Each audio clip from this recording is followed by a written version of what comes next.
प्रिय भक्तजनों, आइए अब सुनते हैं बृहस्पतिवार व्रत की विधि एवं कथा।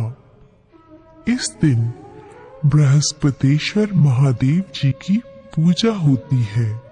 दिन में एक समय ही भोजन करें, पीले वस्त्र धारण करें, पीले पुष्पों को धारण करें।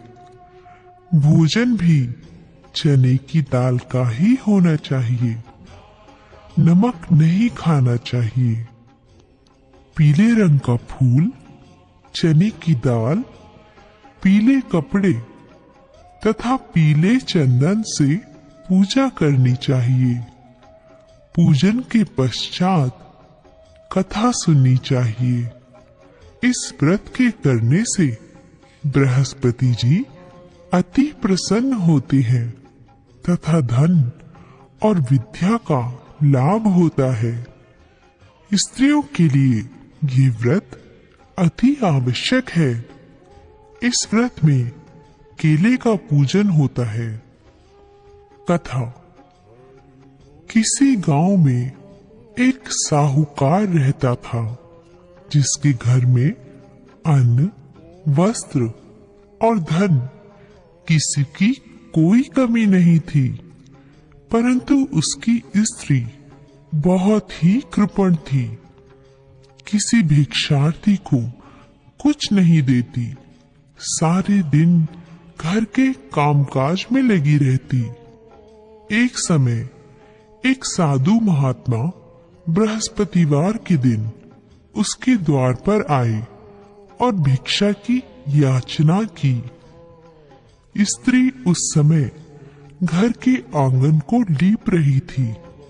इस कारण साधु महाराज से कहने लगी कि महाराज, इस समय तो मैं घर लीप रही हूँ, आपको कुछ नहीं दे सकती, फिर किसी अवकाश के समय आना।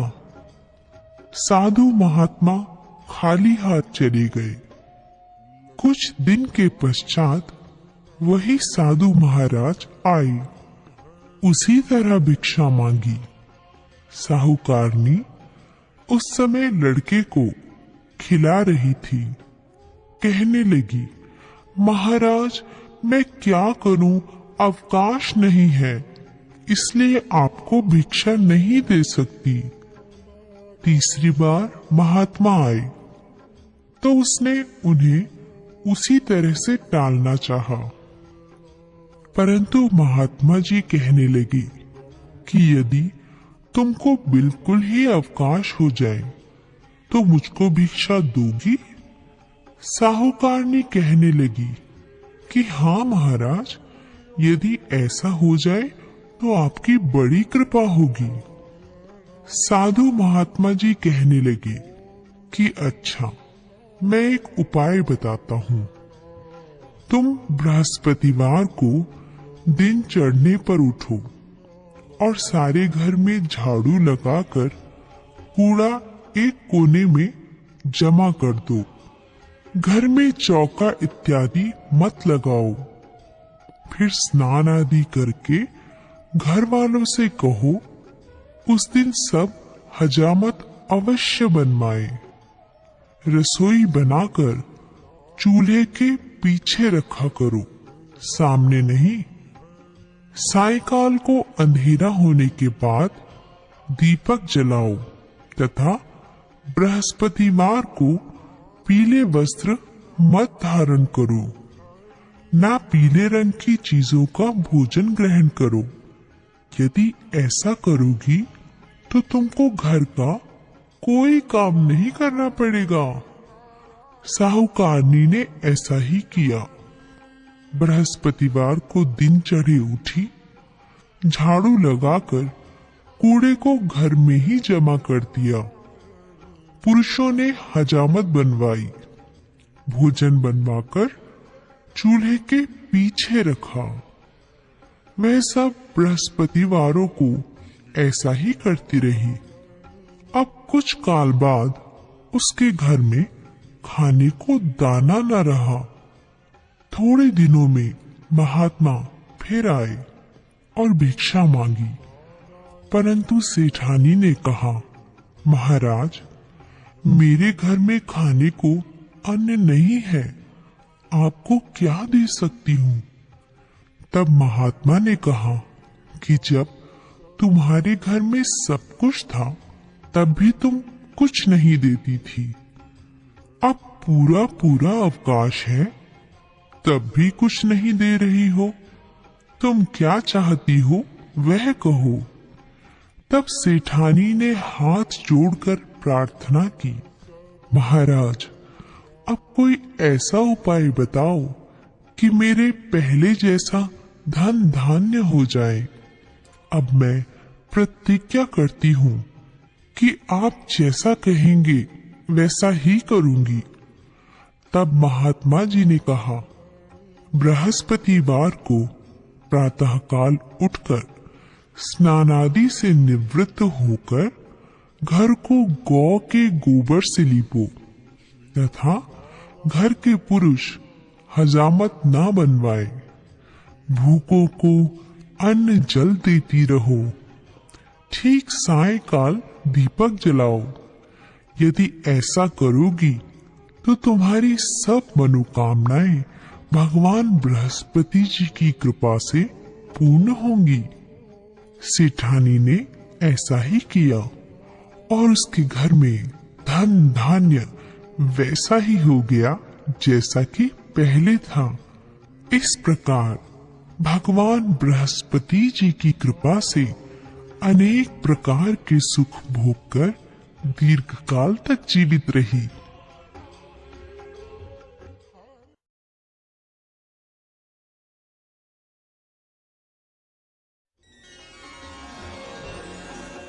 प्रिय भक्तजनों, आइए अब सुनते हैं बृहस्पतिवार की दूसरी कथा।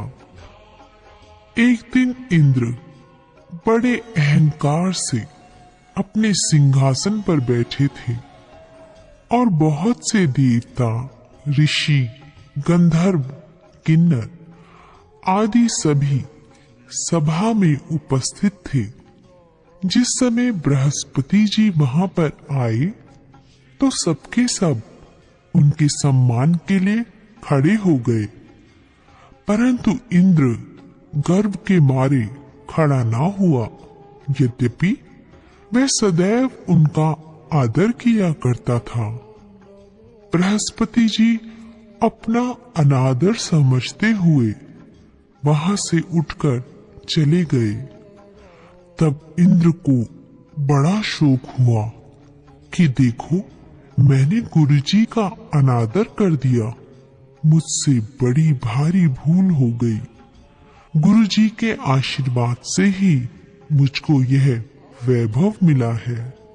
उनके क्रोध से यह सब नष्ट हो जाएगा, इसलिए उनके पास जाकर उनसे क्षमा मांगनी चाहिए, जिससे उनका क्रोध शांत हो जाए और मेरा कल्याण हो। ऐसा विचार कर इंद्र उनके स्थान पर गए। जब बृहस्पति जी ने अपने योग बल से यह जान लिया कि इंद्र क्षमा मांगने के लिए आ रहा है, तब क्रोधवश उनसे भेंट करना उचित ना समझकर अंतर्ध्यान हो गए। जब इंद्र ने बृहस्पति जी को घर पर न देखा, तब निराश होकर लौट आए। जब दैत्यों के राजा वृषवर्मा को यह समाचार विदित हुआ, तो उसने अपने गुरु शुक्राचार्य की आज्ञा से इंद्रपुरी को चारों तरफ से घेर लिया। गुरु की कृपा न होने के कारण देवता हारने व मार खाने लगे। तब उन्होंने ब्रह्मा जी को विनय पूर्वक सब वृतांत सुनाया और कहा कि महाराज, दैत्यों से किसी प्रकार हमें बचाइए। तब ब्रह्मा जी कहने लगे कि तुमने बड़ा अपराध किया है, जो गुरुदेव को क्रोधित किया। अब तुम्हारा कल्याण इसी में हो सकता है, त्वष्टा ब्राह्मण का पुत्र विश्वरूपा बड़ा तपस्वी और ज्ञानी है, उसे अपना पुरोहित बनाओ तो तुम्हारा कल्याण हो सकता है।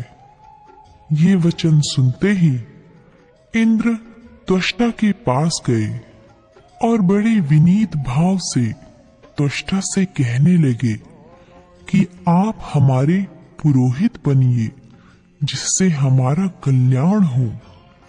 तब त्वष्टा ने उत्तर दिया कि पुरोहित बनने से तपोबल घट जाता है, परंतु तुम बहुत विनती करते हो, इसलिए मेरा पुत्र विश्वरूपा पुरोहित बनकर तुम्हारी रक्षा करेगा। विश्वरूपा ने पिता की आज्ञा से पुरोहित बनकर ऐसा यत्न किया कि हरि इच्छा से इंद्र वृषवर्मा को युद्ध में जीतकर अपने इंद्रासन पर स्थित हुआ। विश्वरूपा के 3 मुख थे। एक मुख से वे सोमपल्ली लता का रस निकाल पीते थे, दूसरे मुख से वे मदिरा पीते और तीसरे मुख से अन्नादि भोजन करते। इंद्र ने कुछ दिनों उपरांत कहा कि मैं आपकी कृपा से यज्ञ करना चाहता हूँ। जब विश्वरूपा की आज्ञानुसार यज्ञ प्रारंभ हो गया, तब एक दैत्य ने विश्वरूपा से कहा कि तुम्हारी माता दैत्य की कन्या है, इस कारण हमारे कल्याण के निमित्त एक आहुति दैत्य के नाम पर भी दे दीजिए तो अति उत्तम हो। विश्वरूपा उस दैत्य का कहा मानकर आहुति देते समय दैत्य नाम भी धीरे धीरे से लेने लगे। इसी कारण यज्ञ करने से देवताओं का तेज नहीं बढ़ा। इंद्र ने यह वृतांत जानते ही क्रोधित होकर विश्वरूपा के 3 सिर काट डाले। मद्यपान करने से भमरा, सोमपल्ली पीने से कबूतर और अन्न खाने के मुख से तीतर बना। विश्वरूपा के मरते ही इंद्र का स्वरूप ब्रह्म हत्या के प्रभाव से बदल गया। देवताओं के 1 वर्ष पश्चाताप करने पर भी ब्रह्म हत्या का वह पाप न छूटा, तो सब देवताओं के प्रार्थना करने पर ब्रह्मा जी बृहस्पति जी के सहित वहां गए। उस ब्रह्म हत्या के 4 भाग किए, उनमें से एक भाग पृथ्वी को दिया। इसी कारण कहीं कहीं धरती ऊंची नीची और बीज बोने के लायक भी नहीं होती।